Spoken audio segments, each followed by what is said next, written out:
starring your...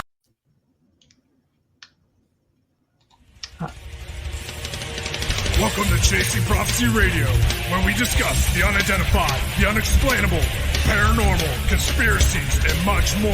Starring your host and co-host, Jenny Nicasio, Sean Kelly, and Jason Sledgehammer Ryan Petro.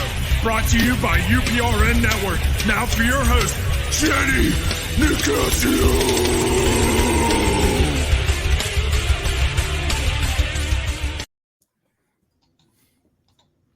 Good evening and welcome to Chasing Prophecy on FM 105.3 New Orleans, where we discuss anything and everything beyond the scope and normal. Remember to like us on YouTube and follow us on Instagram. Happy Tuesday, everyone. Happy Tuesday. Great. How you feel tonight? Stuffy. I'm very stuffy. Stuffy? Okay, well, Yes. that's not good. Well, we have a special guest here with us tonight, Eadie. She was supposed to be on last week, and unfortunately, she had a death in the family, and we welcome her back tonight. So I'm glad we can have her this evening. And Betty, I just want to let you know that every day is a challenge here, and it seems like we're having another challenge every day of the week.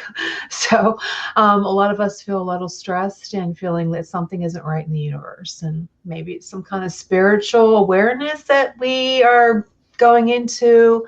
And I know myself, I feel a little connected to the spiritual realm as Sean and Jason are as paranormal investigators.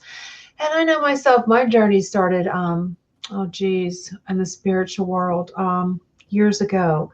But something happened to me, and I am going to discuss with you if it could be similar. I never had the experiences you had.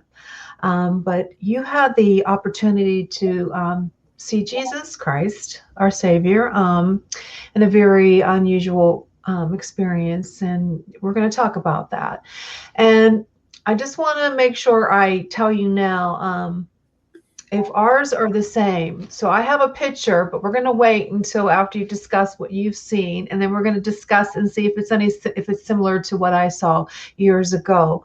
But I know your experiences started years ago when you were just a child, and I just want to make sure I get this right. So before I'm going to introduce you the right way, I was going to keep you in the back, and this is new to us, having control over StreamYards to broadcast.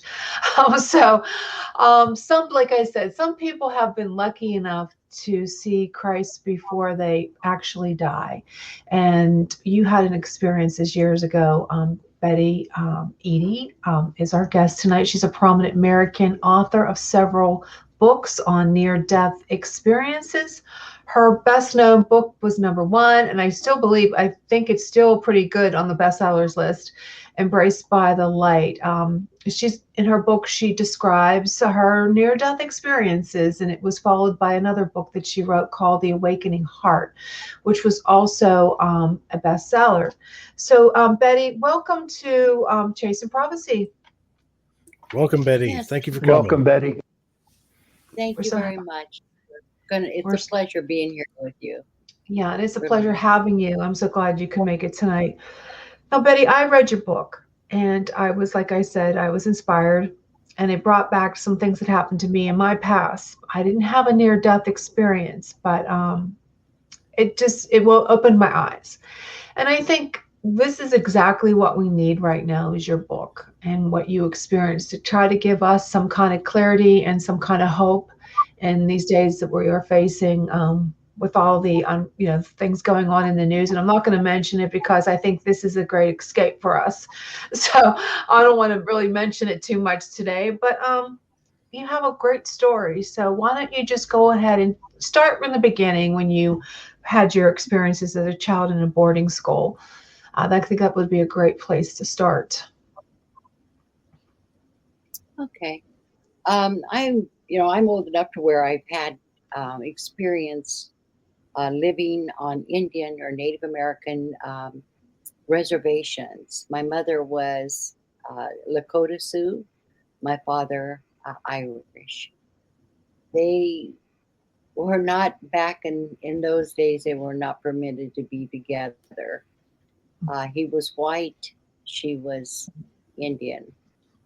they were taking the children, the Indian children, out of the homes and putting them in boarding schools. You might have heard a lot of the hoopla of in current times, where they are finding cemeteries actually on the property of these schools, and digging up the children who are buried there. And thank goodness for actually finding relatives that the children belong to. I was only 4 years old when I was taken from my parents and placed in a boarding school. And I remember looking out the window from the girls' dormitory, which looked out across the field and out to where the cemetery actually was located. And I remember hearing stories about um, you have to really behave yourself or you're going to end up over there in that cemetery. It was a frightening experience for a 4 year old because I didn't quite understand everything yet. Went to school there and then on to another boarding school from that point. But while I was in, the reason I left that school, in the winter we had one army blanket and a mattress. We slept on the mattress we covered with the army blanket, and I caught whooping cough and double pneumonia. I was rushed to the hospital where I didn't think that I had died at that point because I didn't know what death was. I was only 4. But what I remember vividly and still remember when I stop and think about it is laying in this huge bed. Well, to me, 4 years old, and I'm a small woman, small child, laying in this bed, but looking down from above and seeing this great big white bed. The sheets were white, I guess. The all the blanket, everything was white, including the bed, the metal bed. And here was this little black spot or brown spot in the middle. And as I came down closer to look at it, it was me. It was my body laying there. And I recognized that it was me. I knew it was me. I felt it was me. And then there was this bright light that entered the room, and this beautiful man. He was sparkling. His body was light, that was full of energy, and it kind of flowed in and out from him. And he swooped me up into his arms, and he held me really close. And I felt this incredible love and safety that I felt I wasn't feeling there at the school. So I was mesmerized. And he had this beard that came down, and it was filled with sparkling energy and light. And I reached up and I was playing with it. And and then the next thing I knew, I was back in my bed. Doctor and nurse had come in, and I heard the doctor say to the nurse, "We've lost her." And I guess that's before I came back into my body, because I'm looking down at them and I'm thinking, I'm not lost. I'm right here. What does it mean I'm lost? And so anyway, I came back. So that was I guess my very it's an experience I had that actually I would think back on, because it saved me from a lot of grief as I was in other boarding schools, and they were Indian. They called themselves Indian training schools, and basically what they did when I first entered in is they cut our hair off, and they deliced us. They sprayed us with DDT or whatever that is that they um, Oh my God. uh, uh, yeah, would spray you with. And and we couldn't speak our language, which was, of course, Native American Lakota Sioux, or we would get punished. And I saw many of the children were punished. I wasn't at the age of 4. I don't remember that being punished, but just the threat of it. Then at the other schools, they were a little bit better than that when I was 4. Either that or I was getting accustomed to it. The same type of thing went on, but God was pounded in your head. Going into at 4, when we went into church every Sunday, and it was a Catholic church, so we had to do a lot of the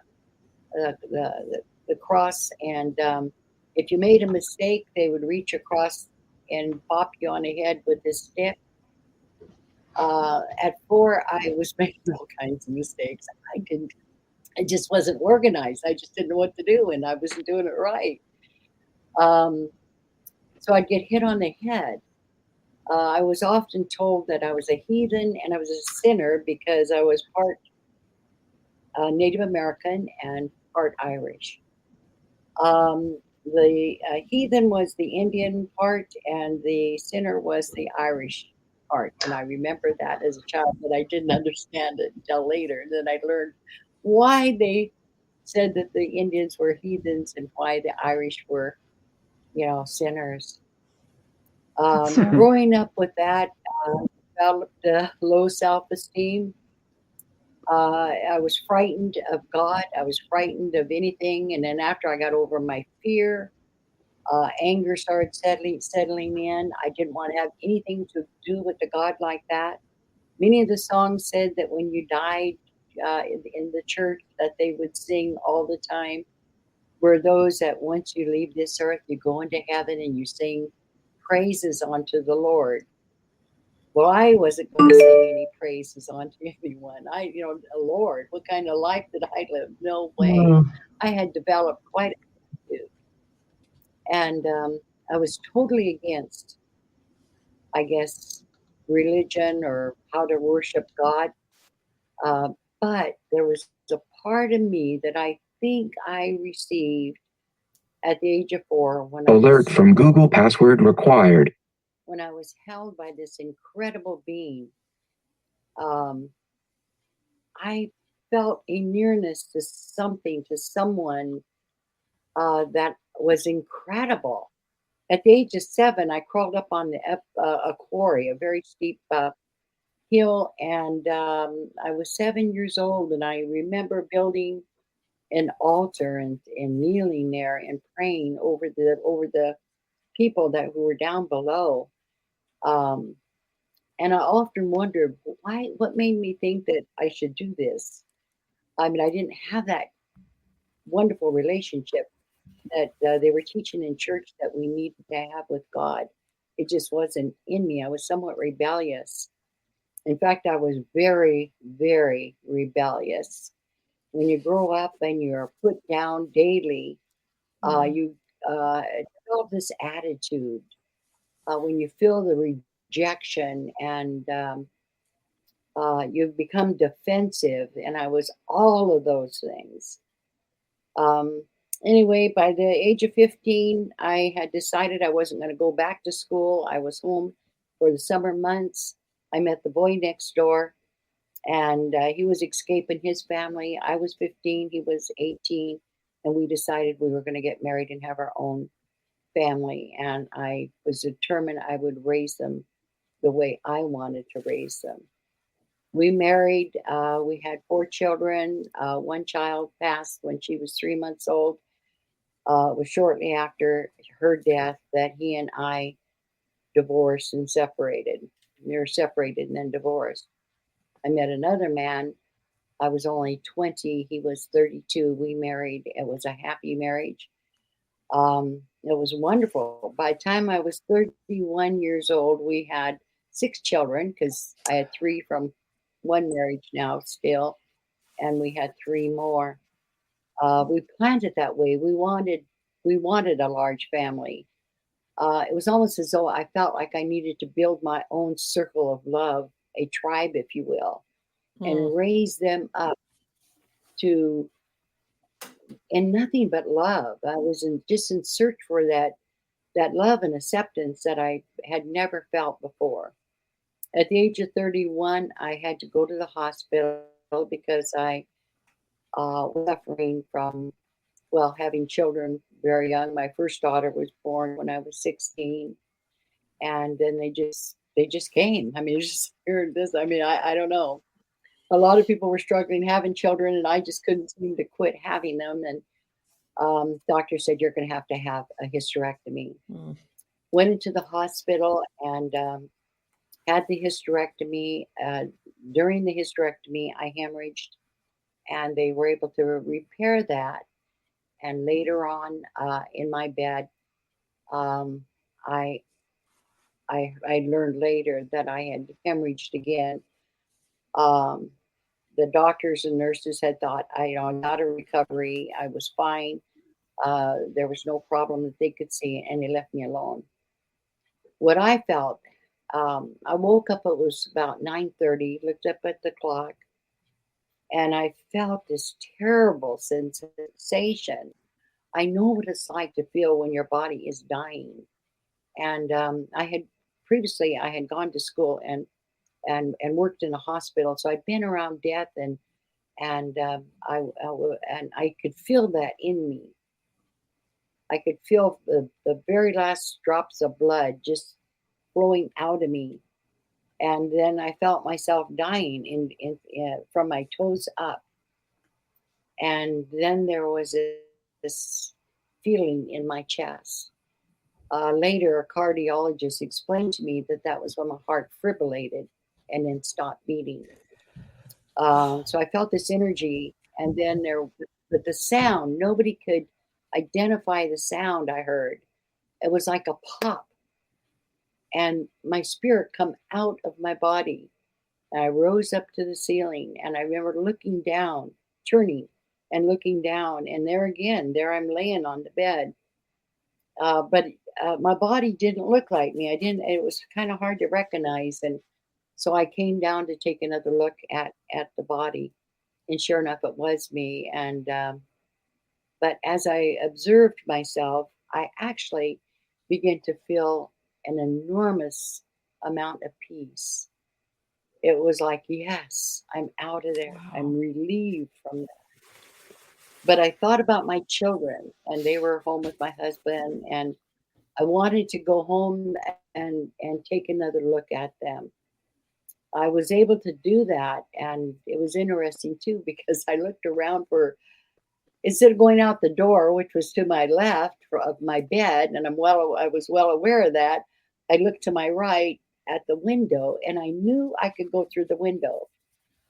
That thought still stays with me. How did I know I could go through that window? But I did. I knew it, and so I went through the window and at a very rapid speed. I could look down below me and I could see the street lights. It was late. It was about 4 to 10 winter months, so it was dark.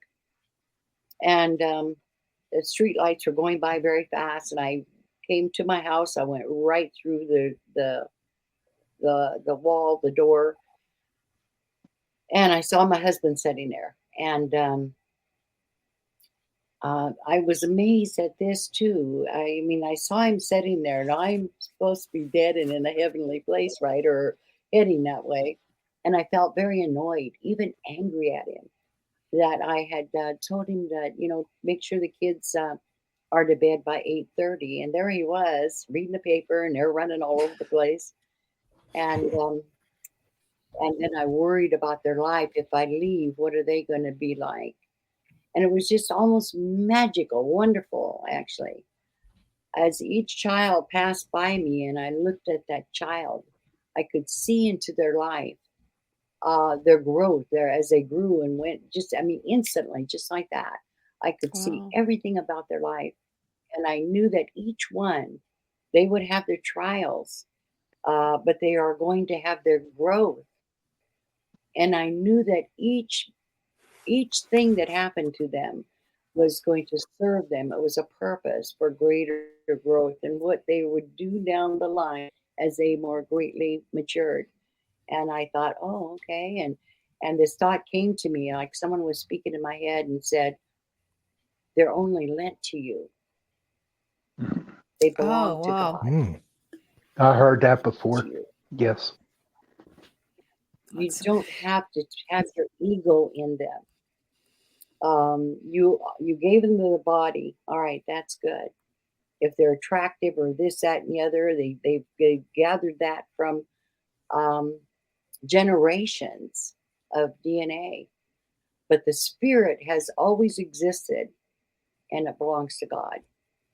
That spirit is an adult spirit that entered into the body. And I thought, wow, I mean, it was amazing. And then I seemed to lose, I seemed to understand even greater the whole idea of me being the mother of these children that I adored and worshiped even. I had a lot of pride, a lot of ego in them. And then I felt responsible for them instead. That am I raising them right? Did I raise them right? Did I do what God wanted me to do for them so that they could reach their goals when they become adults? That was it was just amazing, that information that comes to you. It's instantaneous. Then I knew I had to go back to my body, and I did. I went back to the hospital, back to where my body was. And there appeared by my bed 3 ancient men in these beautiful brown robes, and they had ties, belts around their waists as I observed them. And one had like a hood up over his head, not hiding his head, but just up, sort of monk style. And I thought about that. Maybe my experience in the Catholic Church, maybe that's where I was gaining that knowledge. And they kind of chuckled at me, and it was like, no, you have known us for eternities. And I said, really? They said, for eternities. We've always been with you for eternities. And then I kept observing them, and I realized that I did indeed know these ancient looking men. I knew them. I can't tell you who they are because I don't remember, but I knew them and I felt confident in them. I felt safe again and secure in them. And they said that they said, you have died prematurely, and but you must go on. And then there was this energy that seemed to fill my room until I wasn't aware of my room anymore. And I began traveling into this. I called it a tunnel in my book because I don't know how else to describe it, but it'd be like a tornado with all this music, lights, things that sparkled, things that didn't. There were people that I was aware also in this massive tunnel, but I wasn't concerned about them. They weren't concerned about me. And so I just kept going to wherever I was being taken. And I ended in this black void. It was pitch black. Now, I love camping. I've been out in the mountains where at night, no lights, nothing, pitch dark. And if you're in the middle of a wooded area, you can put your hand by your face and you can't see it. That's how black it's been in there. Well, this space was just similar to that. It was so black that you couldn't see anything. I was a little bit had claustrophobia. And so this space and the blackness would have drove me crazy, but it didn't. And I marveled at that. I was so surprised that I wasn't startled. I wasn't anxious. I wasn't nothing except for being bathed in this beautiful black space. It was wonderful. It was cleansing. It was purifying me. I could just go on with the adjectives, and yet there are actually no words to describe it except for utter joy, complete and utter love, liquid black love. It was just, I could just go on. It was just wonderful. I could have, if I hadn't have gone beyond that, and I've thought about this for years. I was only 31 when I died and experienced this. And I thought if I hadn't gone beyond that black space, I wouldn't have minded staying there for eternities. That's how wonderful it was. But as I was basking in this and enjoying it, just being there, a bright light pierced through that blackness. It was a pinpoint of light at first, and all of a sudden it would start broadening as as I went into the light. But it was like a searchlight looking around, and then it seemed to focus on me and draw me into it. And so I traveled into that light, and the speed is this. I have no way of describing the speed, none whatsoever. It was very fast. I saw that there was I was approaching the end of that light. There was a figure, a man figure, standing there off in the distance. And I was going directly at him with this rapid speed, whatever force that was taking me. And as I got near, I knew who this man was. I have always known who this man was and is. And now, however I picked up my own speed, it was me. It wasn't someone pulling me there or the force or energy. I started running. I'm using words to describe movement, but it wasn't like I was running at all. But I went to him, and I just wanted him. And as I got there, and as I came, and his arms came out like this, and as I came out, this bright yellow light energy. It was all white and then yellow, golden. And he just swooped me into that and drew me to him. And I embraced him. And this is why I call my book Embraced by the Light. And he brought me to him. But I knew him, and I'd been there before. And my first words out of my mouth was, "Why did you send me to Earth?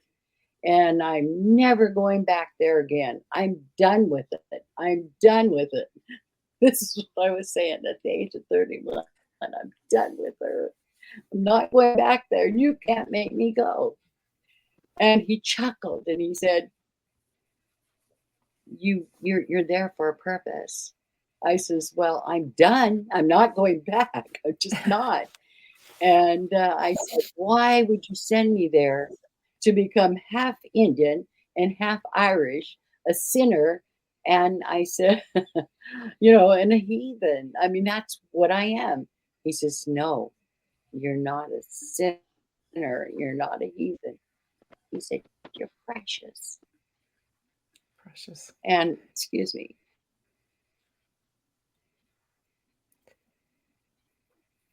Well, I never thought of myself ever as being precious.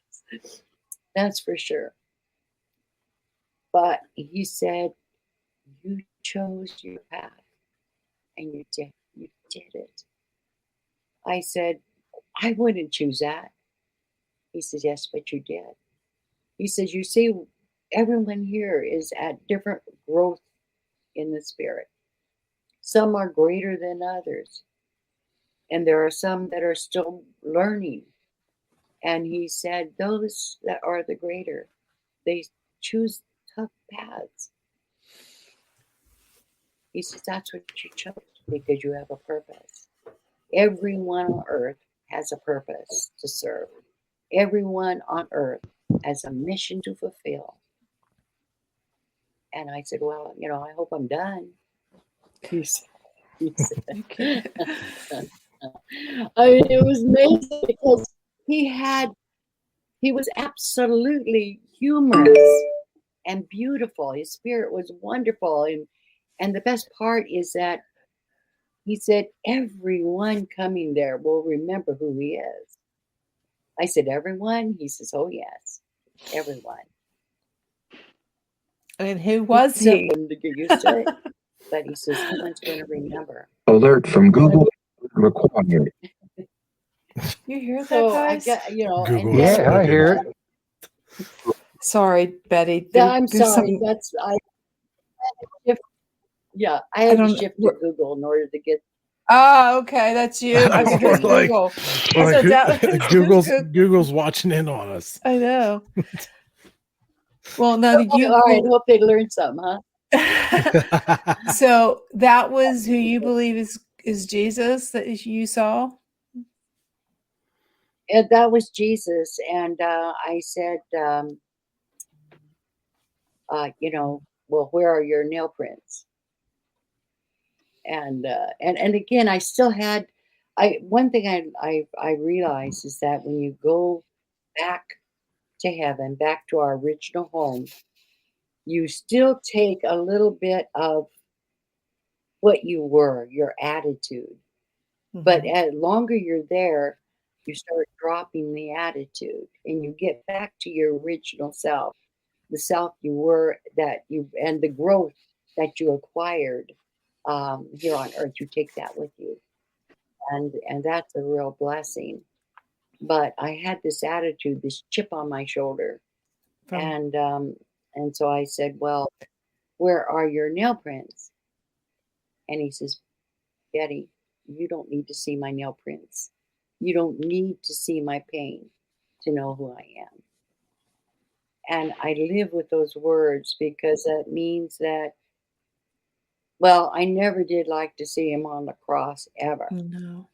on anything. Although I do have some crosses, I guess I don't have one on now, but I do have some crosses, but I never wear one with him hanging on it.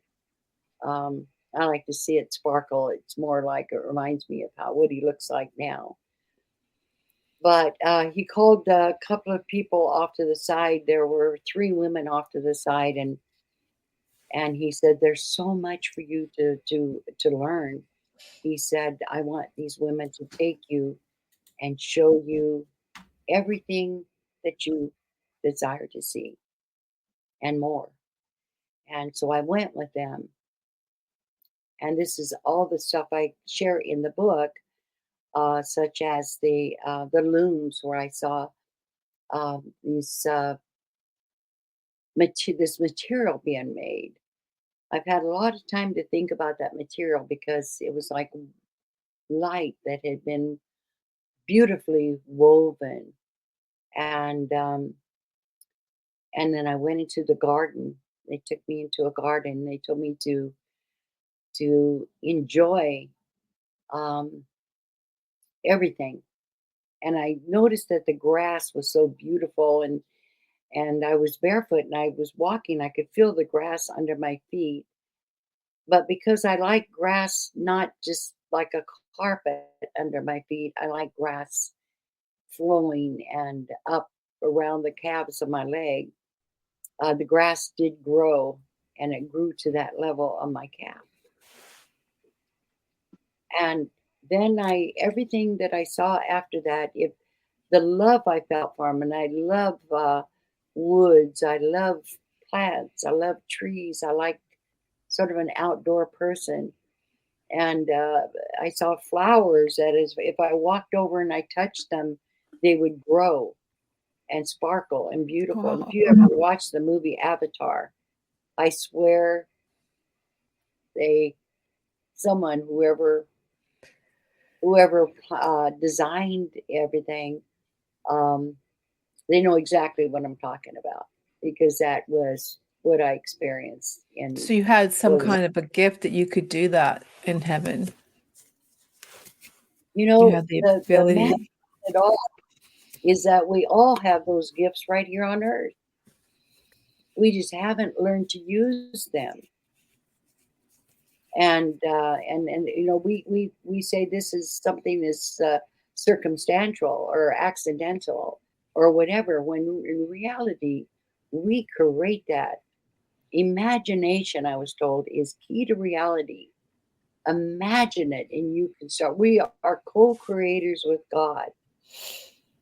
We have not just our parents' DNA, but we have the DNA of God in us.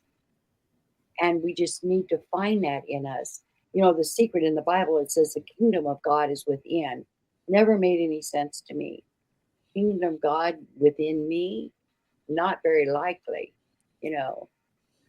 But after having that experience, now I know where the kingdom of God is.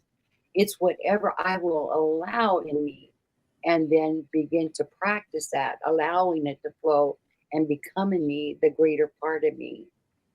And because imagination is the key to reality. And I was taught that while I was there. That we stymie our growth because we disbelieve. It's what we believe that and I know most of you probably have heard about the book, The Laws of Attraction. Mhm. And that is so true. So true. And anyway, I saw that, and where I had my feelings of I don't want to go to heaven. I'll go anywhere, but I don't want to go to heaven when I was a child, because I was not going to sing praises to God, a God that I didn't understand or know. And I couldn't imagine being happy in heaven singing all the time, because, well, it would be pretty boring, wouldn't it? But as I went in the garden, there was a river, and a little that fed into this beautiful lake, and a falls that cascaded down where the water would run through. And I noticed each little droplet of water as it cascaded down over the rocks. It was singing a melody. I mean, these little tones, little every droplet. And my eyes could come up and focus on each droplet. And I could see that and feel the happiness of each, again, each little droplet as it came down. And each one had a little sound that created this beautiful melody. And that is how they glorify God, is by being its natural self and doing what it does best. And that's the same thing with each one of us. We're individuals. Each one of us, our voice is distinctly recognized over a telephone, because we are beings made of energy. Our voice is made of the energy. We have our own unique sound. And when our behavior and everything about us is so unique, that in our uniqueness, we glorify God, our creator. Makes him delighted to see that we are perfect the way we are. But as soon as we get here to earth, we start the transformation. We don't like what God has blessed us with. And then we start dabbling with this, that, and the other, when he is just fine with what he's created. And I went to the river. There was a rock there, and I wanted to sit down on the rock and just feel the water. And I do this all the time when I go camping. Get along the riverbed, and I sit down and I put my feet in the water. And so I wanted to do that. And there's something about every part of this unique experience, everything calls you to it. So it's not just me wanting it, it's them wanting me as well. It's like an invitation. I invite you to come and sit here. I sat on that rock, and it conformed to me and made me comfortable the way I would like to be made comfortable. It was beautiful, it really was. Put my feet into the water, and it just became the temperature that I would love to have it. It was just the exchange was absolutely fantastic. I looked into the water, and I could catch my reflection. I did, and I was mesmerized, because here I was. I don't think I was in heaven anymore. I don't know if I had to time it would probably, and it wasn't this earth time, wasn't the same, but I would say I was probably in heaven at this point. Maybe if I gave it earth time, it would have to be at least maybe a day or two. And yet it wasn't. We're talking earth time. The time didn't have any. Time didn't have any. Time stood still. Right. But the longer I was in heaven, I was transforming. I was becoming who I was before I came to earth and was born into my family. And this was the woman that I saw in the water. And I tell everyone, and maybe because you're non-judgmental, I didn't judge myself. I just thought, wow, the beauty You of my were soul. you were the way you were supposed to be before Earth and the environment changed you. So Right. it sounds like. It brought me back. It actually, Jesus said, come back to remembrance. So it's not like it's new. It's opening your, releasing what was in the past and just moving forward and remembering what was and always has been and why you're on earth to begin with. And so you learn that not everyone there, not all the souls and spirits there, not came to earth. They chose not to. Yeah. Some were too afraid. Earth was too challenging. Speaking And of so they fear, chose so did all your fear, you weren't fearful at all, the whole experience? You're Oh, not at all. No, not at all. I wasn't fearful at all. I was joyous, absolutely and utterly joyous. No fear, no thoughts about what I left on earth, my husband, whom I loved with all you my didn't, did heart, you my think of your children. children while you were in heaven? Did you think, were you no worry, nothing? Because I know me as a mother would be not, like, not you don't have nothing, any fear. Okay. That's nothing. good. No, Because remember, I was shown their lives and that they would be fine. And that's all yes. I cared. For But I I know a lot didn't of the miss them. people out, excuse me, Betty, this was one thing that I have to ask you because I know a lot of people who are listening, they are probably thinking the same thing. So what did Jesus look like? That is, he was like a being of light. And yet, if I had to give him it's very hard to describe because it's like everyone, you talk to can start looking like a chameleon. A part of their spirit as they're expressing becomes this or that, and another part just goes the other way. Well, Jesus was the same way as he spoke, or as he laughed, or as he joked. This immense, beautiful energy around him moved with him, and he would look one way, he would look this way, and in another moment, he'd look that way. But if I had to, the only time I found, since I've come back over these years, I have been shown thousands of drawings, paintings of Christ, people wanting me to select one that would resemble him.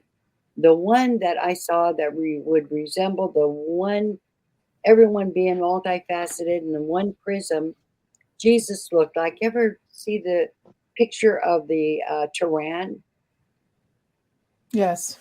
the image? Okay. That captures his features more than any drawing or picture I ever did see. And yet he is, and then you magnify that, make him more magnificent, without scars, without anything like that. He's very handsome. They said, did he have blue eyes or brown eyes? His eyes changed. I guess if you wanted him, and he even said, I asked him a question about when people come, does he always come and appear to them like he did to me? Do you always appear to people? And he says, no. He says, there are some who don't believe in me. And he will often, he says, but I wouldn't want to frighten them out of their belief system.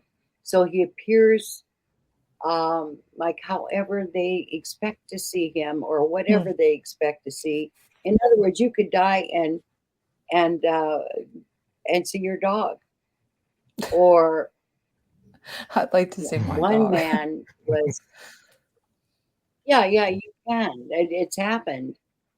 People they want some whatever they had on earth that comforts them. A lot of people want to see that when they arrive in heaven. One man said that he never believed in God. He didn't believe in Jesus at all. But when he died, what he what comforted him most was his teddy bear when he was a child. And that he believed in. Well, when he died, went into heaven. And I'm sorry, I have to laugh because having been in the presence of Jesus and knowing his humor, this is so him. So the man dies, goes into heaven, and he's greeted by this giant brown teddy bear. And he runs over and it looks like his little one, but he runs over and he grabs it, and he's running his fingers through, to the fur and loving it. And the bear is loving him and holding on to him, and he's feeling comfortable and he's loving it. All of a sudden, the bear starts chuckling. Well, since we all know Jesus's voice, we all know his humor, we all know his chuckle, this guy pushed back from his bear and he goes, Jesus. That brought him. I've been like, hey, Ted. Yeah. Yeah. It was wonderful. But when he told me that, he hated it. He says, I don't like to tell people about that because I've always been an atheist all my life. And I've heard dozens of other experiences because everybody wants to say, how come I met this or how come I met that? Well, I'm a Muslim or I'm a this or I'm a that or the other. Jesus can appear, he said, any way that they need him to be. He can appear that way. He says it doesn't bother him. He says everyone will eventually come to know me because they already know me. I am. So how long did you stay in that state of heaven before you were brought back? I wish that I knew the length of time while I was in heaven. Earth time, I was gone approximately 2 hours. You were gone that long? I mean, was your body actually, you didn't actually die in the hospital, or you went into a state where you were almost dead? My body, as far as I know, was dead. When I returned to the body, I don't know because I wasn't interested in my dead body at all. I was glad to be gone.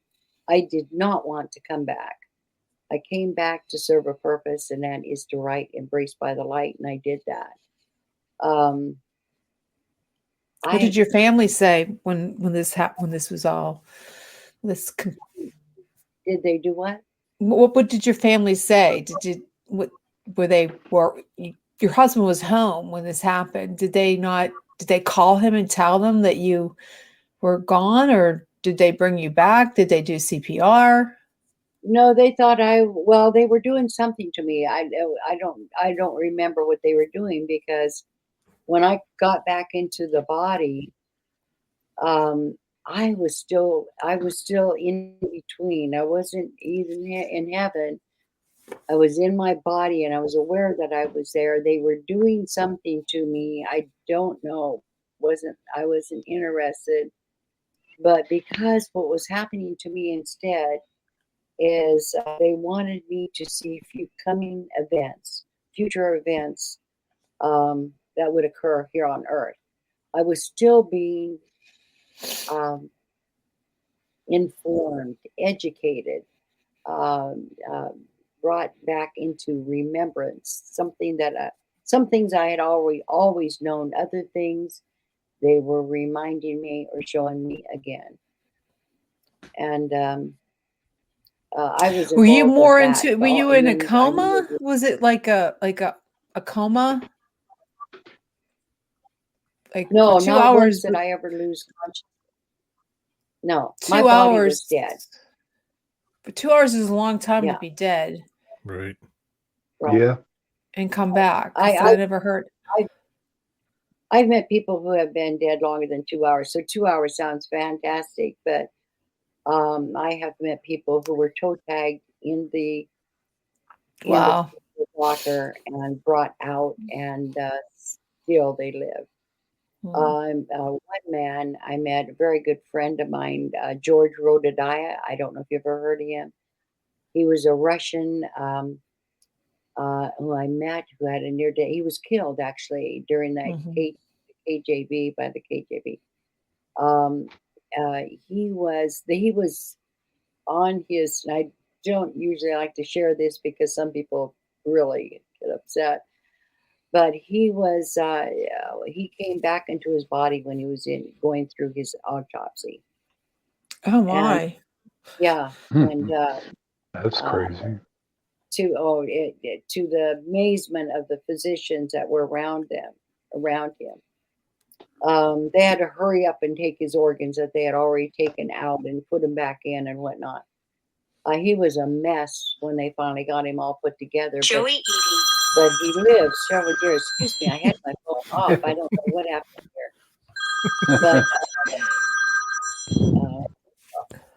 But he went on to share his experience. In fact, he became a minister and had his own church for some years afterwards. That was part of the plan that he was to come back and do. And he did. So there's some amazing things. It's in the Lazarus from the Bible. I mean, he was dead for what, days or whatever. Jesus rose him up and created him back just the way he wanted him to. So how long you're dead or whatever doesn't matter. If you aren't meant to be dead, you can be brought back and continue your life without any damage at all. But Well, I'll tell you, go ahead. I'm sorry. Yeah, we are each, we were born to this earth terminal. Not one of us was meant to stay here. Each one of us have a time that we need to return. And when that time comes, nothing here on this earth is going to keep us here. But if that time hasn't come, nothing on earth is going to take us out into death. It is all up to God, our Creator. He will take us when He's ready, or He will accept us when we're ready. That's why you hear about a lot of, since this COVID, many people have had near-death experiences and have shared them. It's just amazing. But they were told, just like I was, it's not their time, and sent back.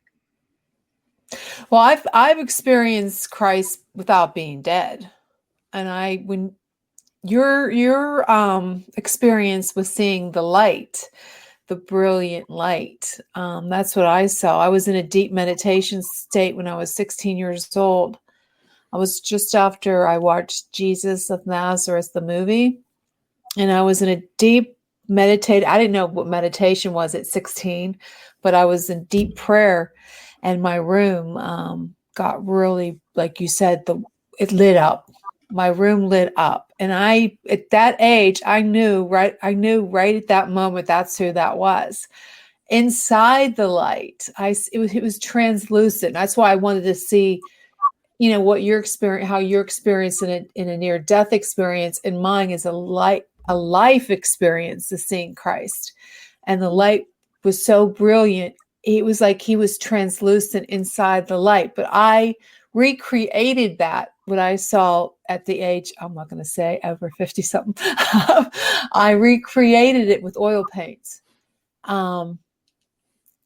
But it didn't look like the shroud like you. I saw the most beautiful man I've ever saw in my life. And the eyes were so, like you said, they were, they changed. The eye, I couldn't recreate the eye color because it was between like a clear crystal blue, ocean blue. It was like the eyes were just something that shined through the light that I could not recreate. But that's why I wanted, when you said the light, all you saw was light. That's all I saw in my room. My room grew in light. It was just the most brilliant light I ever saw in my life. And that's why I wanted to see, what you said he looked like, because I recreated it, but it didn't look like the shroud at all. I didn't see when I couldn't recreate it. That's what's more of a word. It was just, I couldn't make how could I make something so white and still see Jesus? So I toned it down. I left it the way it was. And I tried to put the light in there, but I don't know. I just love how you said it was all white. Like the light was so bright. So that's a comforting feeling to me that maybe it was that image in my room was legit, because sometimes you start thinking, your mind starts playing games on you. Right. But I was alive. I wasn't dead. I wasn't alive. So For the time being. for the time being. Well, So I've always wondered, the way that the general population sees Jesus, through the, he's got like long hair, some beard and stuff like that.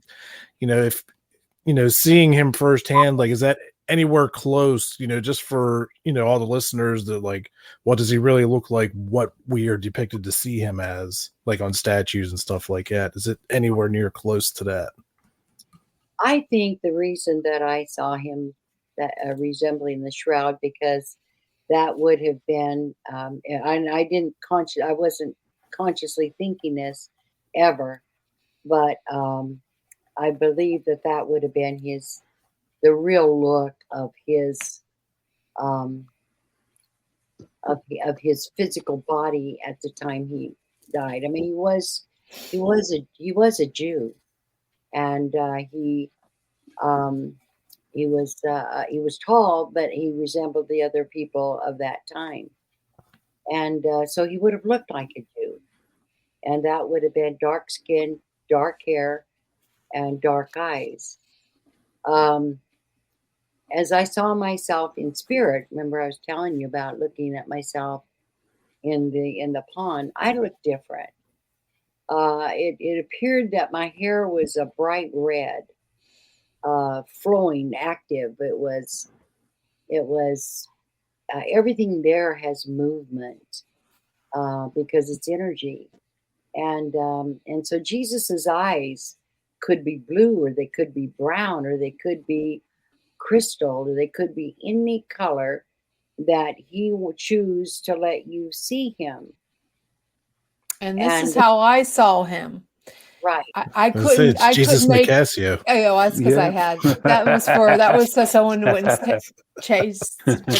I couldn't get I had the darkness in it on the edges, but the light was coming out through his face, and that's why Welcome the to center. The That's why the center was so white, and I couldn't. Yeah. I couldn't do. That's a beautiful painting you. Well, thank Yeah, you. well done. Well done. You know what? But I could draw a stick figure. That's about it. Yeah, but here's where I come into play. Here's where. Oh, here we go. That's great. Oh yeah. Now I do respect your story, and I'm very grateful you're on sharing it with people. Okay, and but what bothers me a little bit was when you saw the guy that was, you asked Jesus to see the nail imprints in the hands, and he refused to show you. Okay. To me, now I've been in my business for over 30 years, and yes, I had a near death, and yes, I didn't see the light. I saw darkness when but my life changed. But besides that, see, to me, thinking, okay, if this guy didn't want to show, then it could have been something else in there. It could have been a different entity. You know what I mean? I'm not knocking your story. I'm just saying where I want to come from is, if he was truly Jesus, he could have showed you his palms. He showed him to St. Thomas. It's just that I want to throw that out there and see what your theory is or an answer.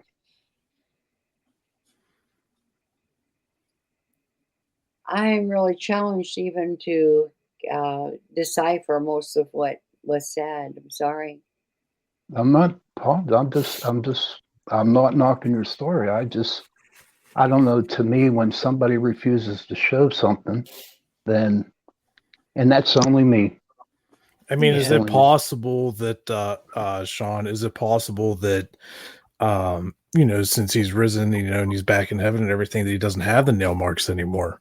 You know what I mean? Like he wants you to see him in the better light, not right. As, you True. see him, I could see that during that time. Is it? But I do believe St. Thomas doubted that Jesus died. He didn't believe it was Jesus. And Jesus showed him the nails in the hands. So, and that's where I'm coming from today. He's a little I skeptic. just long story. Yeah, I can't. I couldn't really make out. It's very broken. Everything you said was. Oh, you're almost having an broken. internet issue. Okay. Yeah, you're a Broken, little really. fuzzy right now. But well, But as far as Jesus, I mean, when you see him, believe me, all is forgiven because he certainly doesn't expect us to have perfect memory until we go back. We're just not going to. I mean, everybody has their own understanding, their own, however they were raised, their own perception, their own idea. We all try to take everything, and that's not just Christ. That's anything in life. You get a handful of people, and they're looking at the same thing. Very few of them are going to see the exact thing, and so it doesn't matter to him what you think he looks like or how you think he's going to be. What matters to him is that you learn you learn to you look for miracles and you find them, and you're going to find miracles in God, and that'll draw you closer to God. That'll draw you closer to Christ. Having faith and understanding the higher laws that we came here to learn, and yet we're really crippling ourselves these days because we are not living the higher laws. We're actually creating some pretty low laws that are crippling us. And absolutely. yeah, but when we get there, we'll see all of that. But we're here to learn, and they didn't send us here and blind us exactly for no purpose at all. We wanted to come here and be challenged, each one of us in our own way.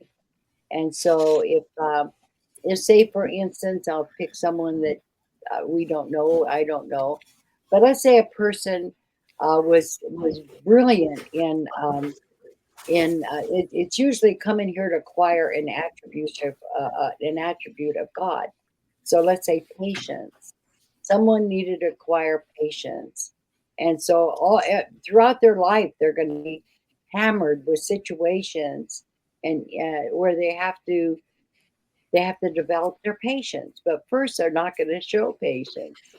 They're going to show how impatient they are, and go through all of this until they acquire that one thing. Or a person who wanted to.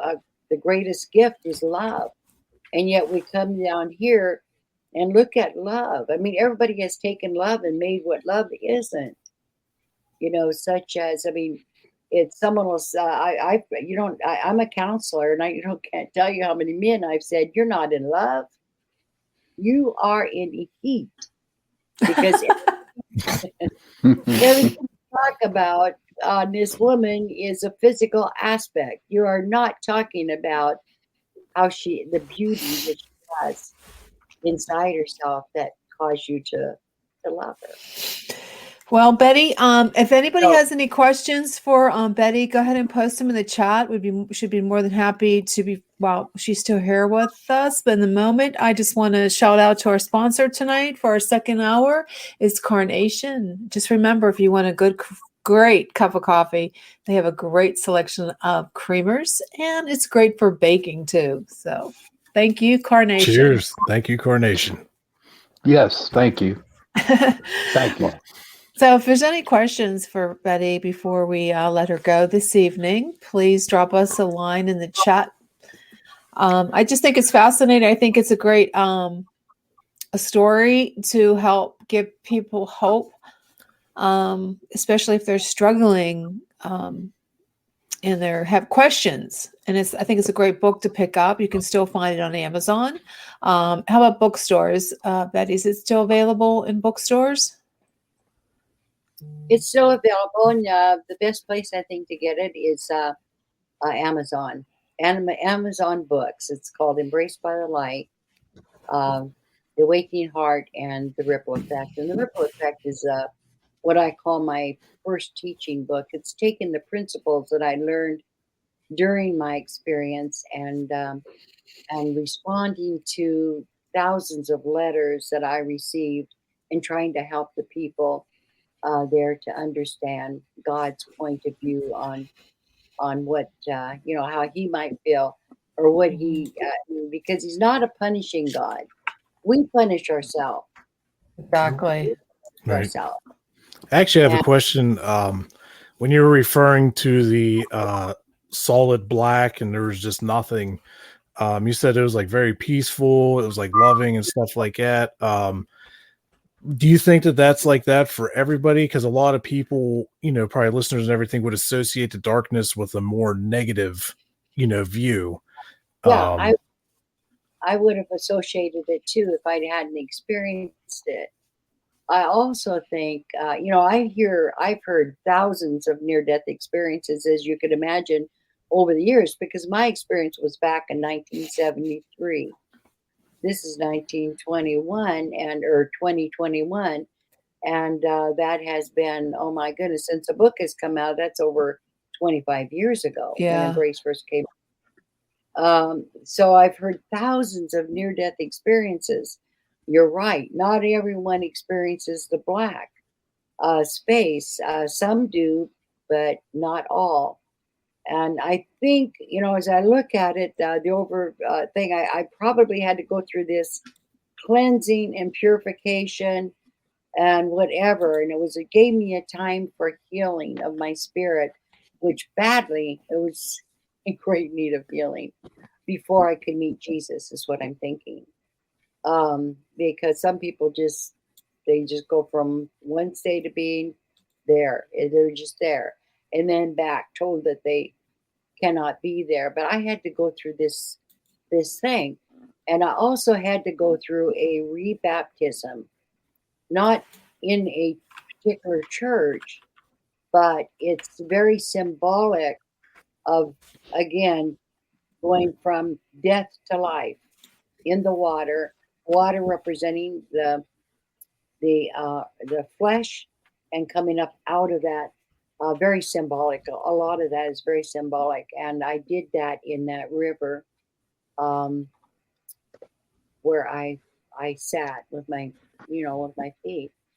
But there's so much more. I mean, I have to get the book and read it. I was taken into the many worlds that God created.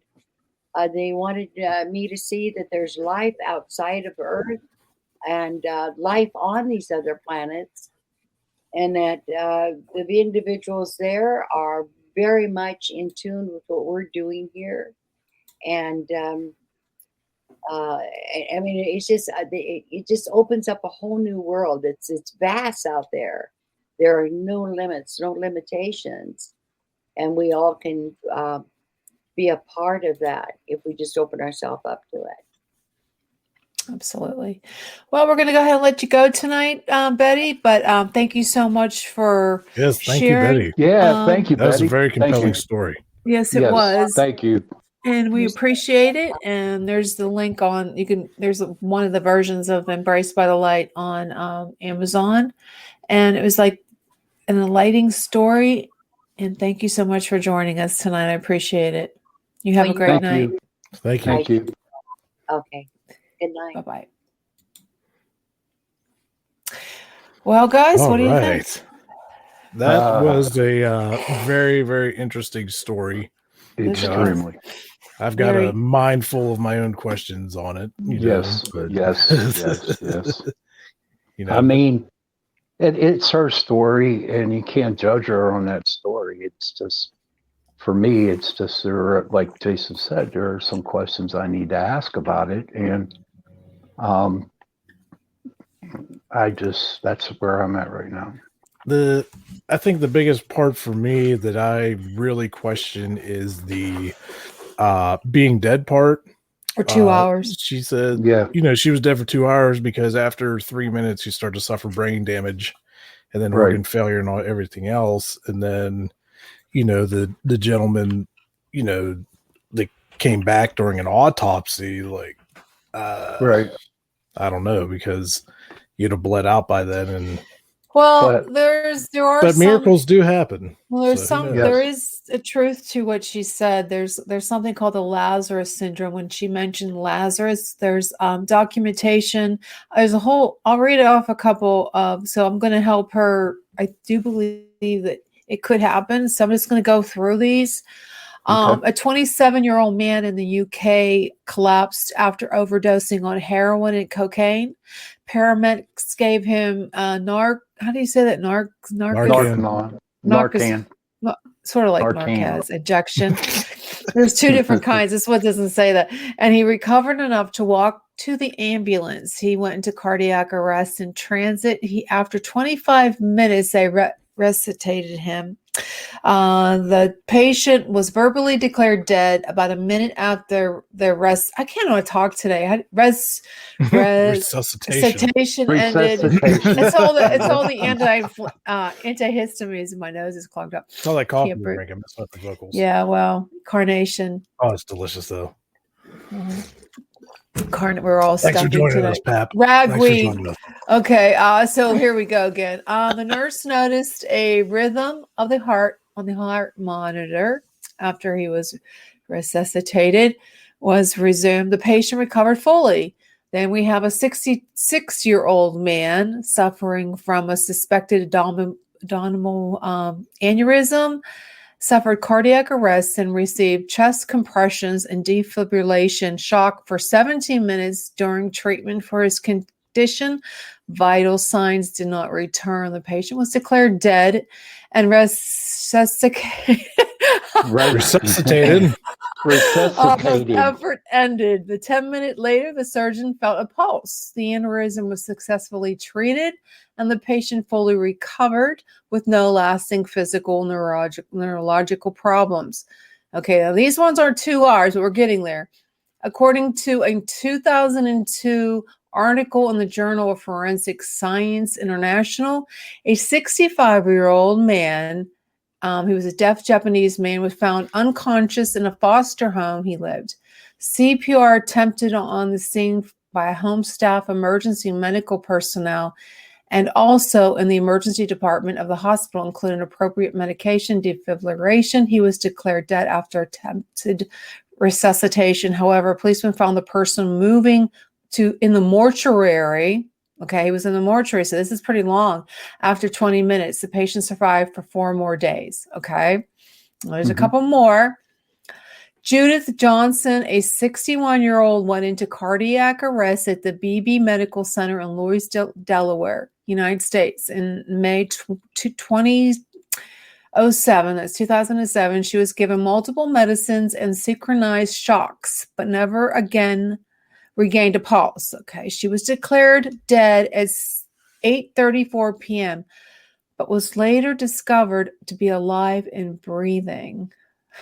She sued the medical hospital where it happened for damages due to physical and neurological problems stemming from the event. That's pretty crazy. A 45-year-old woman in Colombia was pronounced dead as there was no vital signs. Okay, no vital signs showing that she was alive. Later at the funeral worker, now this is crazy. She actually is taken to the funeral home. The funeral worker noticed that the woman was moving and alerted her co-workers that the woman should go back to the hospital.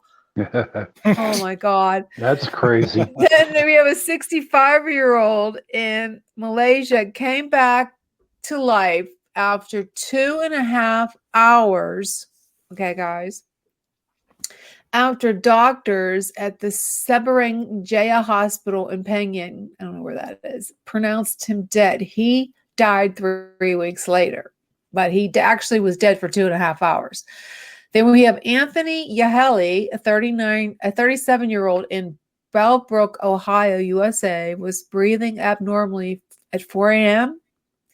on August 5th, 2013, and he could not be woken after they found he had no pulse. First responders administered CPR and were able to retrieve a stable enough heartbeat to transfer him to the emergency room.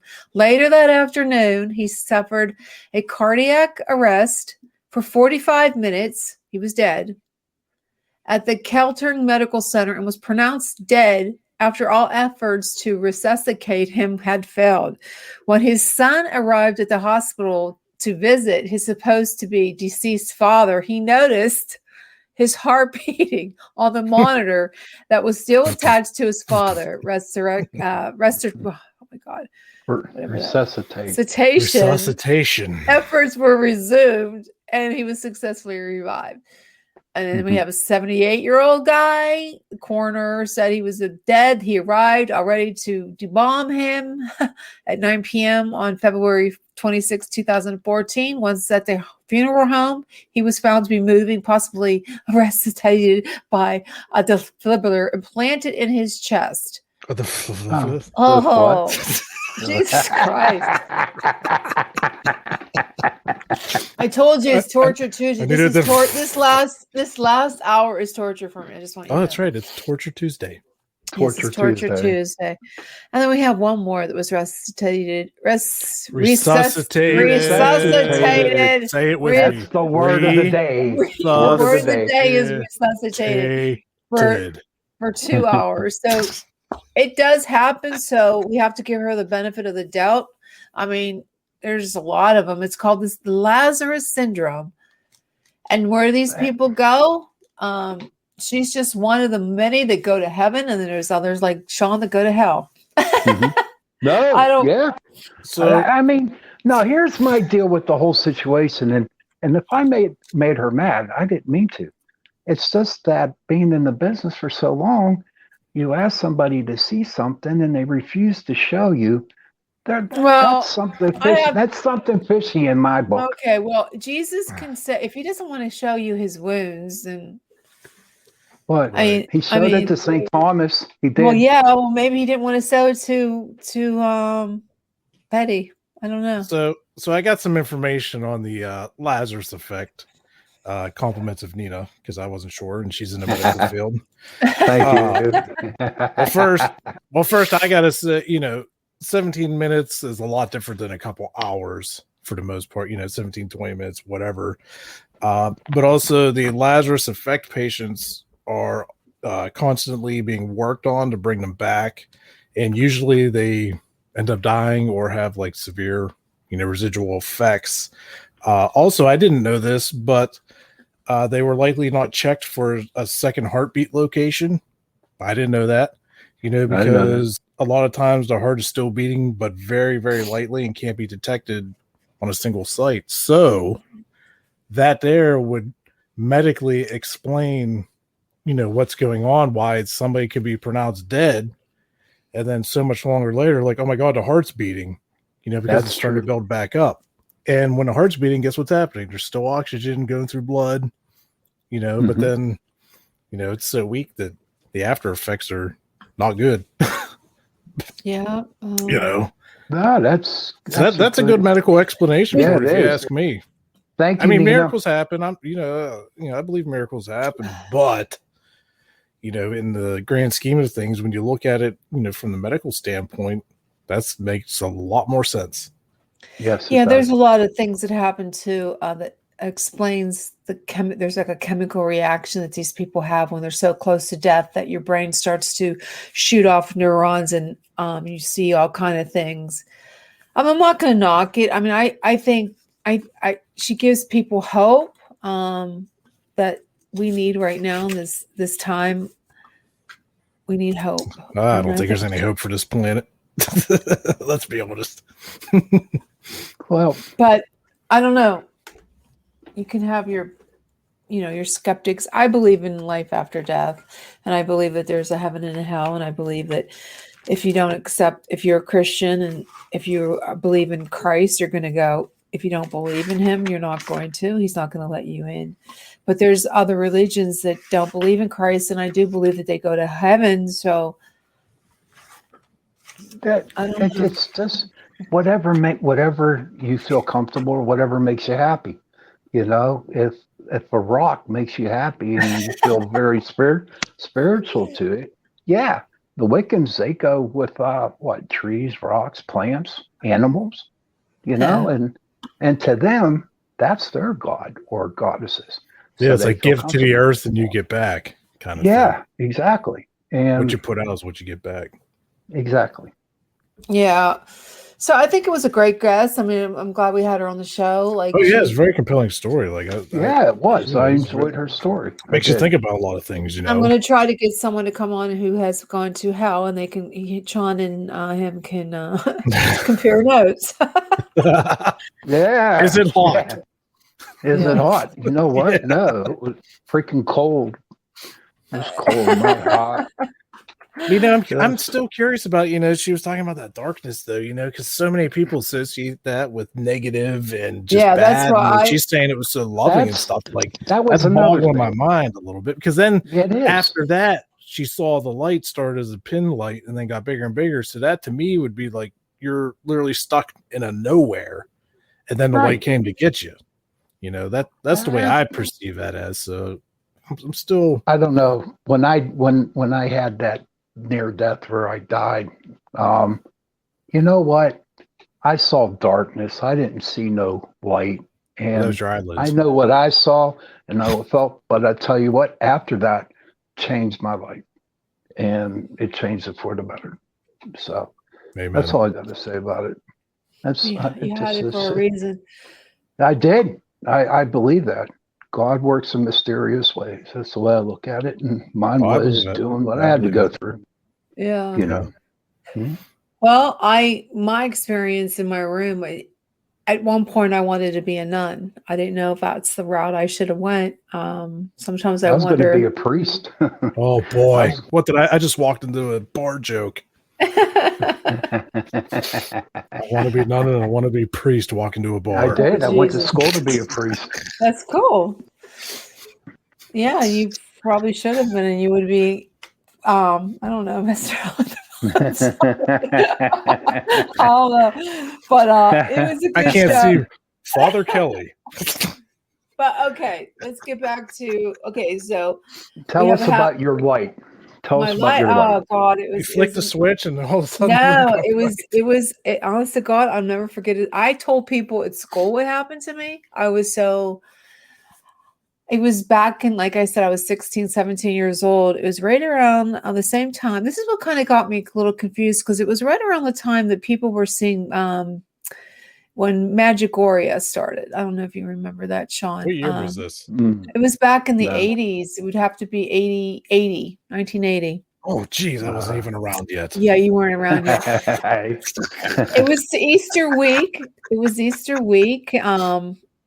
I was watching Jesus of Nazareth in my kitchen on a little TV because, you know, back in the 80s, you didn't have all these big Rabbit TVs. ears, black and white. And I Turn sat, knob. it was a mini series, and I watched it, and I was so enthralled. I had cried. I was bawling watching it, like when he was on the cross. I mean, I was raised Catholic. I went to Catholic school. You know, I got my communion, confirmation, and all that, but I really never really, you know, no one portrayed it like that actor did. And I was just so captivated, and I went into my bedroom and thank you Jesus, thank you Jesus. I mean, I'm crying, I'm like bawling, and I'm like meditating. And there was I never knew that that's what I was doing, but there was a glass of water. Remember those old clock radios with the light? Yeah. Well, I had a glass of water and it was shining through the light, and I kept on looking at that light, and thanking him, praying, and my whole, like the corner of your room where the walls meet, you know, that corner part, this light just radiated, and it got brighter and brighter and brighter, and it filled up the whole room. And inside the light, I saw that image but it was white. I can't paint it like that. There's no way you can make that.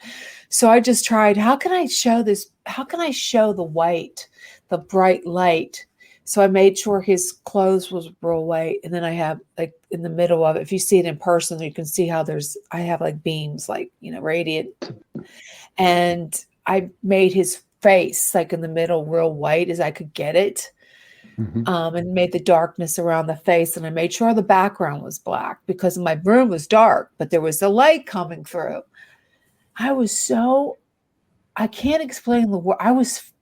This is what got me confused, because all of a sudden I got fearful. Like, I could see that. Yeah. I got scared. And Yeah. I got scared, and I flicked on the light and ran in my mother's room. And I'll never forget it. I can still see her, and it was in the dark. My dad was on the other side of the bed. Mommy, mommy, mom, wake up, wake up. She goes, what? I saw Jesus. I saw Jesus. Go back to bed. I know. She says, she goes, I Oh. believe you. She says, That's I all you believe needed to hear. I believe you. And remember, I was 16, 17. I wasn't taking drugs at the time, but I did go in my bathroom and I like lit up. I smoked. So like the night before. No, I didn't do drugs. I didn't do them then. It's But okay, Jenny. It was the 80s. Or okay. But I was in the bathroom and I smoked like 10 cigarettes in a row before I had enough nerve to go back in my bedroom. After you smoked those 10 cigarettes, Were they green? after a while, how did you feel? I mean, physically, mentally? This is what happened. I thought I go, oh my God, I saw Jesus. I think he's calling me. I have to do something. So I start reading the Bible, and I went to church. Remember, it was Easter week. So they had confession. So I went to my local church, St. Joseph's, and I went and I talked to a priest. I forget him. His name is Father Zarnigi. He's probably in some jail right now. No. Wow. So I told him my experience, and he believed me. He goes, you saw something that brought you to Christ. And Easter Sunday, I could have died. He told everybody on Easter Mass my story without telling my name. And I was like, I told him the story not to tell everybody. And he said that he was in homily, and he did his homily around my story. And I was like, oh my God, I can't believe he did that. I think, why did he do that? He did it because he wanted to show other people the story to bring them to Christ. And he thought it was a wonderful story, but I took it the wrong way. And I thought he shouldn't have told anybody my story. But he did. You know what? If you were in confession, you ain't allowed to do that crap. I don't care. He didn't say my name or anything, but I kept it knew, my mother knew, and I don't know. It was a great part of it. But I did. Nah. I was struggling. Jenny, you had a homily made about you. I know. Put that I did. on my resume. I know. Put that on your resume, okay? I had a homily made about me back in the early 80s on a nicotine overdose, no drugs induced. There was no drug induced. No, it was and it stayed with me. I mean, I tell people, I was telling kids at school about it. I thought this was, I can't believe I saw this. I mean, well, who can say that they had this experience? So I mean, it stayed with me all these years. And I finally told this is when I started to paint. I said, I have to recreate that. And I didn't know if I should make the whole picture white. And I thought, no, because you wouldn't see it. So I took it to my priest, actually. Is it the same one? I made this one. I just did this during coronavirus lockdown. I did this on, it was for Good Friday. I think I did it right before Good Friday. So not this one, but the 2020, when we were locked down. I think it was 2020. So that's when I did it. And I just, the whole time I did it, I sang the Divine Mercy the whole time. I sang it. And the funny thing is, people say, why are you in the paranormal field? Because I believe in the spiritual side of it. And that's why I'm not into all that weird stuff. I don't do witchy stuff. I don't try to conjure, spirits, but I'm more on the spiritual side of it. Like, I don't know. Which is cool. But that's how I painted it. And when I have it in my bedroom. It's huge. You should see how big of this thing is. So huge. WWJD. Yeah. What? What? That's a question for Jenny. WWJD. What would Jesus do? Yeah, exactly. Yeah. So what would he do? What would Jesus do? When he saw my painting, he's going to love it. I asked him. No, seriously. Did he I say, didn't know. "Oh, Jesus Christ"? Well, no, I went to my priest and I asked him. Yeah, I swear all the time. And I have to, say, I'm sorry, God, I can't help it. I'm not perfect. I'm a human being. But I did, when I painted the painting, I was blown away. I had tears coming down my eyes because it was just, I thought it was gorgeous. It was a beautiful It is a picture. good job, If you It's see it in gorgeous. person, it's really Yeah. nice. But Like I said, I can draw a stick figure. Literally, that's about it. But I took it to my priest and I asked him, I said, what am I supposed to do with this? I said, I didn't know what he was trying to tell me. And he goes, you need to have discernment. And I'm like, what the heck does that mean? I don't know what you're telling me. But it was just a story I thought I should tell. I mean, I like I'm to glad tell. you shared it. Yeah, thanks I'm for glad sharing. you shared That's it. a good story, Yeah, yeah. really. Because it gives me like, oh, okay. What did you want? And I think he was just letting me know that he accepted my my prayers of thanksgiving, because I was thanking him. And he was saying, you're welcome. That's what I'm hoping he's saying. You're welcome. That's cool. That's cool. Save a turkey leg for me. No, but it gets, I've experienced a lot of loss in my life and it gets me through it. Right. It's hard, but we all do, right? We all Yeah, it's experience part of loss. life. Yeah. And it was nice to know that, her story about Christ and seeing him, and it made me feel hopeful. What if I would die, my kids would be okay. Like if you lose your kids early in life, that would be horrifying. But it gives you that she felt okay that they were going to be okay, which I like that. Right. Right. Which is a good deal. Yeah. I don't know where my son's going. He went from a Catholic to an atheist now because he's a scientist. It's really, really crazy. He was an altar boy even up to the age of 16, and then he got into the scientific field, and he lost everything that he grew up with in the church. And to his mom, that really hurt her feelings very much. You know what I mean? And I can see that. Yes, but I have a good son though, because even though he don't believe anymore, when he comes home for Christmas, he goes to Christmas Mass with with his mom. Even though he doesn't believe it, that's nice. Exactly. Yeah, it is. So or maybe he'll find his way back. I hope so, because I pray for him. Something I've noticed is I grew up Catholic and everything, and went to CCD and everything, but it seems like a lot of people that I know that went to like Catholic schools and just got pounded, just religious thing after religious after religious. It seems like as they reached adulthood, a lot of them are like, I'm tired. Yes, and a lot of them, stop, practicing, stop believing because they're like, I'm just tired of it beating into my head. It seems like there's a lot of people like that out there. Well, you know what? I was in Catholic school for 12 years. And when I graduated, I didn't even want to step into a church because I got tired. You'd catch on fire. Oh, no. I stick my finger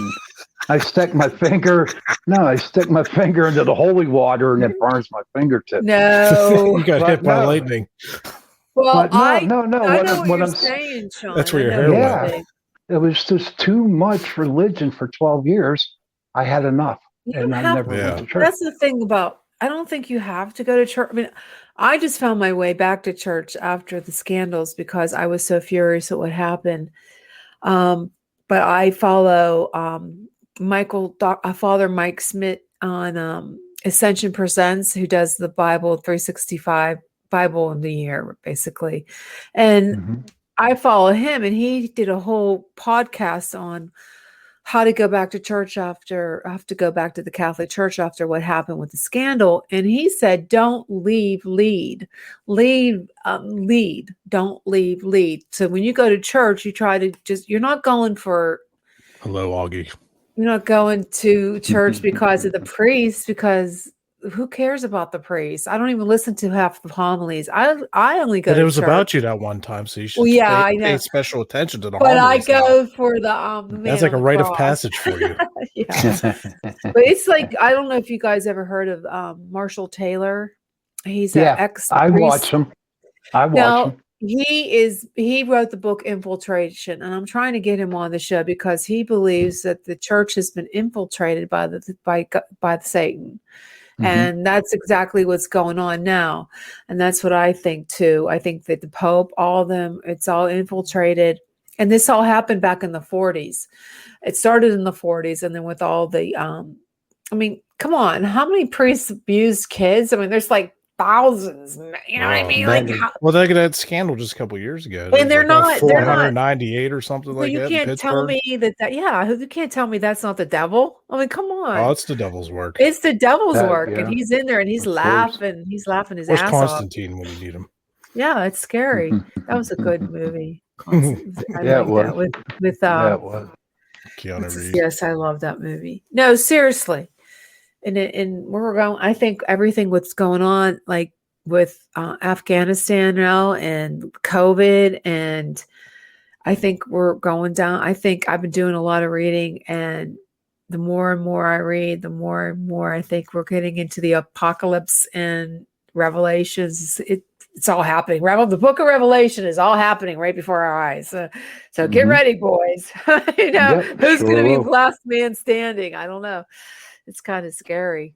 It just gets. I just want to thank all the service people, men and women, for 20 years protecting us from terrorists. Thank you. I appreciate you, and for protecting the United States. Exactly. Thank you very much. We have to. We don't know what's going to happen in the next couple of days, and that's why it's good to know that when Betty was on the show that it's just this isn't it. This is not it. It better not be it because. So somebody messaged me and they said, I had a priest chase me around the church and he caught me up by the organ. It just left. Oh, that's it. Oh, that's it. Oh my God. Oh my God. That's bad. That's bad. Well, getting back to paranormal stuff. I mean, guys, have you been on any investigations lately for the last 15 minutes we have here? Well, the last couple weeks coincidentally. Yes. I got about 2 weeks ago. I actually taught a class at a psychic fair, and it was pretty interesting. What did you learn? Psyched? What did you teach? Papa what did I teach? Well, actually, it was something because what it was the class was Paranormal 101, and we ended up talking about exorcisms, people getting demonic possessions, and I was like, wow, this is intense, but it was pretty interesting. Were there anybody there that was possessed? No, but I got a good psychic reading. Yeah. How'd that go? I did. Awesome. What'd they tell awesome. you? What'd they tell you? Anything good? Oh, yeah. I'm not getting married. Well, we knew that. That's not psychic. That's just... All right. But no, I'm working my path where I need to be, where I'm at right now, and it is with the radio. That's why you see a lot of videos that I put out. They might be 2 or 3 minutes, but it just feels like that's what I have to do, and I'm not in it. I'm not egotistical when I say that. It just seems like I have to get something out and say it. And, there you go. So that's good for where you, I'm at Pap. right now. How about, hey, Jason, what about that dude you talked to at that Bigfoot fair? Talk about him. Yeah. Oh, yeah. I gotta find the business card.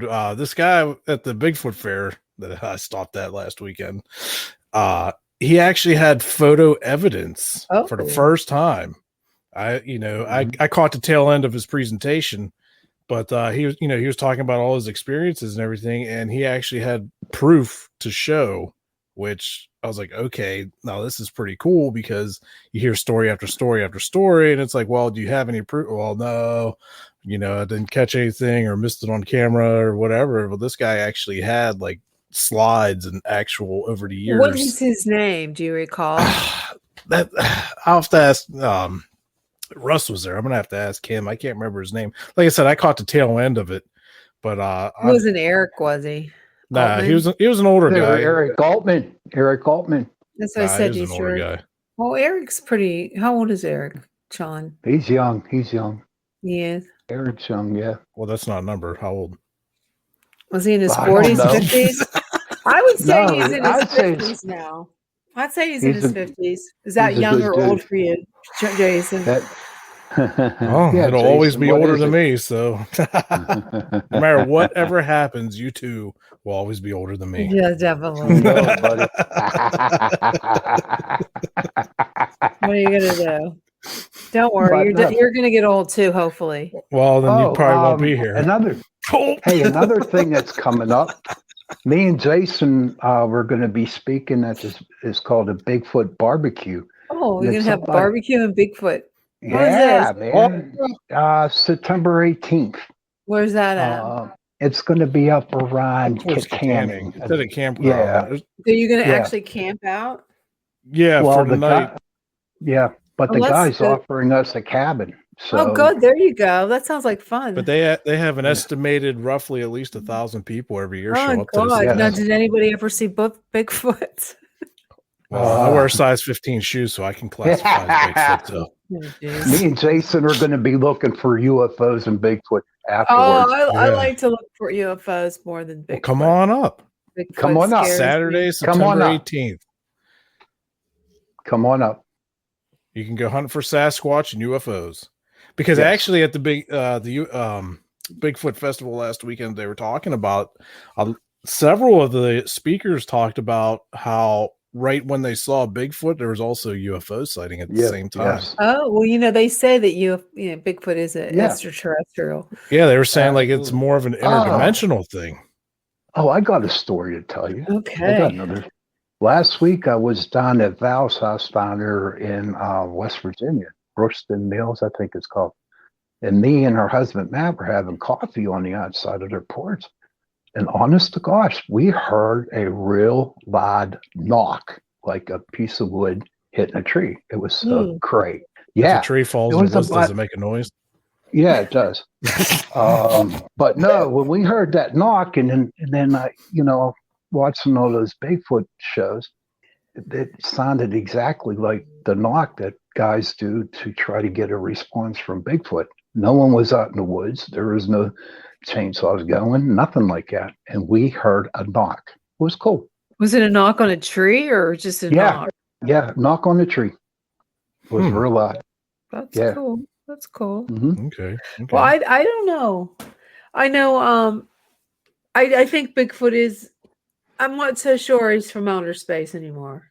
I think maybe it's just a genetic thing that happened, and they are just like another species that have Dan Hagman. Hagman. Yeah, Russ just messaged me. The gentleman that has the evidence, we believe his name is Dan Hagman. We'll have to get him on the show. Yeah. that would I be talked cool. to him. He was definitely interested. I hope I got the right business card. So That'd be cool.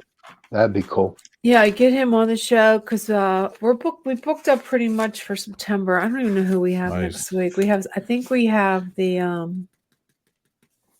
The prepper. the haunted of Route 30. I think I'm not sure. we might have a Where's- good when- investigation coming up soon too. Yeah. Working on. Yep. Where's this we one are. at? It's Coming. local. I won't disclose the area it's in for reasons of the people that live right next door. But I met these people through my job actually, and we just got to talking about paranormal and everything. And there's an old church building there, and I think it's from the late 1800s or very that'd be early good. 1900s Yeah. with a cemetery behind it. So I was Oh. like, oh, is there any chance we can investigate? And they proceeded to tell me about how it's been investigated before. And one of the investigators, I guess they contacted, I think, around 13 spirits. And they said that all of them were very, very angry. Oh, they're angry ghosts. And they said there's like no power lines or anything back there. As I saw where it's at, there's nothing around it. There's just nothing. And she was talking about how their meters and equipment was going nuts. Once they started communicating with whoever's there, and I was like, well, of course, I got all excited about it. Like, well, this is gonna be Right. sweet. So we're in the process of hopefully setting that up. hopefully for like That's October or good. something like that when it cools down a Yeah. little bit. Yeah. September was the 14th. We're having that one author on about the Bridgewater Triangle, and that's going to be interesting. An Yeah, interesting that'll be show. interesting. Road trip. Yeah, definitely next year. Let's go. Go for I it. want Let's to go. go. Let's go right now. I want to go. Pack your bags. Let's go. You pay my bills. I'll Pay see my you there. bills. I'll see you there. I gotta go There to you work go. tomorrow. Yeah, I do want to go to that. that's gonna be a good show. We have a Yes, couple it is. different goofy ones coming up. We have a Do we have Another- the prepper? a what? The prepper for the end of times? You said there was a guy that does prepping. Oh, Oh. I was trying to get him on the show. He didn't answer me yet for Doomsday. Okay. I'm trying. Yeah, Doomsday one. Okay. That's a good one. I Mhm. think we better start getting a generator and we have one. I have one, but we haven't used it. It probably won't start. Go clean They're the just carburetor. talking because they're going to get the grid's going to they think the next cyber attack's going to be the grid. Well, what are you going to Sweet. do if you don't have any power for weeks at a time? Right. The You truth. know, We had it I lost power for 2 days in a row, and it drove me nuts. you won't have if you have so I don't have a regular phone that it says goes by Comcast, so you're not going to have the phone service. I actually did get a cell phone charger, solar charger, but I think you have to keep charging it like inside. I don't even know what I did with the cord. I have But to if the find it. grid goes down, will the phone lines all still work? No, they won't. Not the telephone poles should still work, I would imagine. I'm not sure. I know don't that know. cell phones won't work. We won't have any Wi-Fi. Oh my God, the nation's going to No, collapse. 'cause the Lord. Yeah, internet that's what I disappeared. said. What are you going to do? That'd be nice. Seriously. No, internet. No, even how That'd be to nice. freeze like your food. If you have a generator, you can use it to Mhm. keep your food frozen. I don't know how long a generator. He'll answer all these questions like how long do you have? How Right. much time do you have? I hope he answers you back because I want to write shit down. You know what I mean? Seriously, it's like, Yeah, I do. are you prepared not to have any power? Are you prepared not to have anything? Like I have a Live security free or die system. hard. Like we have a security system. Do you have anything to protect yourself? Do you have a weapon? Do you have, Yeah. all these I mean, things? Mhm. I have an AR in my back pocket. It just kind of doesn't fit there though. ARs, they're the ones that get an AR. Yeah, that's cool. They're Yeah. easy to shoot. Armor light rifle. Yeah, they're easy to shoot. That's where that stemmed from. Yeah. So Getting close to the witching hour. Oh no. are we done? Okay. No, about 3 A minutes. couple minutes. A couple minutes. I can't remember what time we're off. We're off at 11. minutes to quit in time. Yeah. So I mean, there's a lot of different shows. I mean, I like to have I like a more engaging guest to let us talk. Yes. Ask questions. Yes. Now, to all our listeners out there and people who are watching the boy. show, Oh boy. write us something. Tell us what you want us to, Yeah. put on here. Give us some suggestions, and then we'll put it on for you. And we'd be We'll- more than happy to advertise for you too in a voiceover ad. Absolutely. And again, I want to thank our sponsors, Carnation. Yes, they make thank the you. best cream. Yes, thank you. Best things cut Thanksgiving around. Was it 2 more months? 3 more months. I Couple love months. Oh, my God. Carnation. The milk, evaporated milk. Great creamers out there. It's a great. Don't addition. they make hot But chocolate? thank you, or something? Carnation, for sponsoring our show tonight, the second hour. Yes. Yeah, I do believe there's Carnation hot chocolate. Yeah, that sounds good. Yes. That's only around Christmas. My Sorry. Christmas is right around the corner. But is there going to be a shortage of all these goodies this year? Because look at like gas stations, everything's short on creamers and food. Yeah, there Yeah, are. I don't know. yeah. That's what people think that the people are prepping. They said Yeah, Walmart's that's are really possible. there's not a lot of meats and stuff and water Mm-hmm. supply that they're already prepping for it. So people are doing it. And I don't know if you listen to TikTok. I mean, if there's like one after the other on how to prep Right. for the Who knows? The grid going down. It's a scary thought, but who knows Yeah, now? but you can't worry about what you can't control. Exactly. Exactly. But it's always good to be Exactly. prepared, though, too. Yeah, Right. yeah, I agree to an extent. I But think everybody don't should think you go need to get go a overboard. generator. I think y'all should get a generator. well, as soon as the first big snowstorm hits, everyone will have one. Don't worry. Exactly. All right, Chrissy. Yeah, exactly. Got to get that generator out and make sure it works. But don't do it in the house.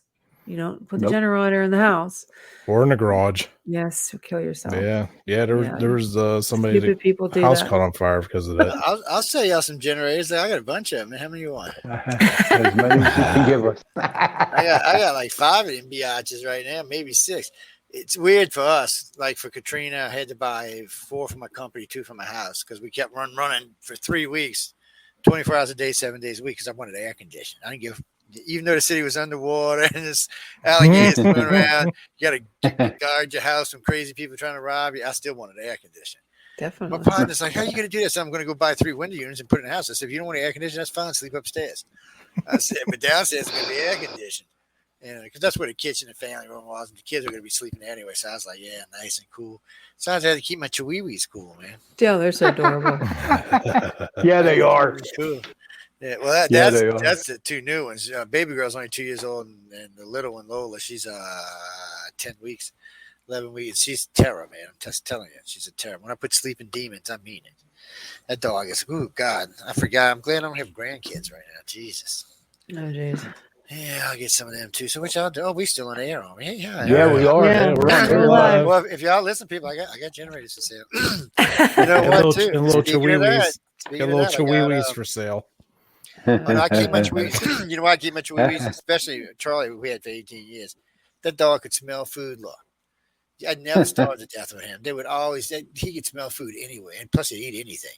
I mean, the dog would be like, you'd be sitting there, what are you sniffing at, Charlie? You think he'd be like an animal. So, oh, no, he's tracking down somebody's lunch. I mean, he would have made he could have probably made a great drug dog, man. He just, God, he had a super snooper on him.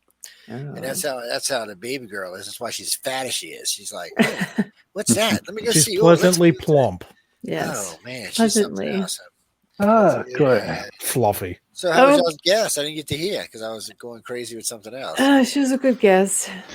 It was a good time. It was a good time. If y'all want to see true torture, tune into the Outer Realm tomorrow night because I'm going to be the host of their show. Oh, they're going to be no. the guest. That'll be interesting. Oh my.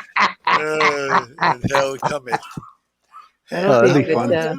Hey, I was fair. I warned them. I said, they said, what do you mean? I said, yeah, let me host y'all. So I got some questions I want to ask. Oh. They're like, what do you mean questions? It's just a couple, fewer 5 or 6 or 7 or 8, maybe 10. 10, I 12. love torturing hosts. There's nothing more fun than torturing a host, man. It's just like, oh, God. It's a great thing. Don't worry, y'all all get y'all's chime. Okay, let's end this thing. All right. Okay, guys. Well, thanks again for tuning in to Chasing Prophecy. You guys have a great night. Thank you, We'll see you everybody. next Tuesday. See you next.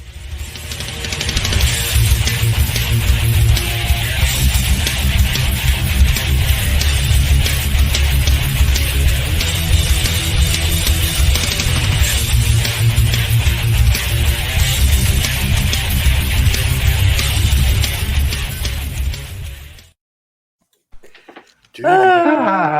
Good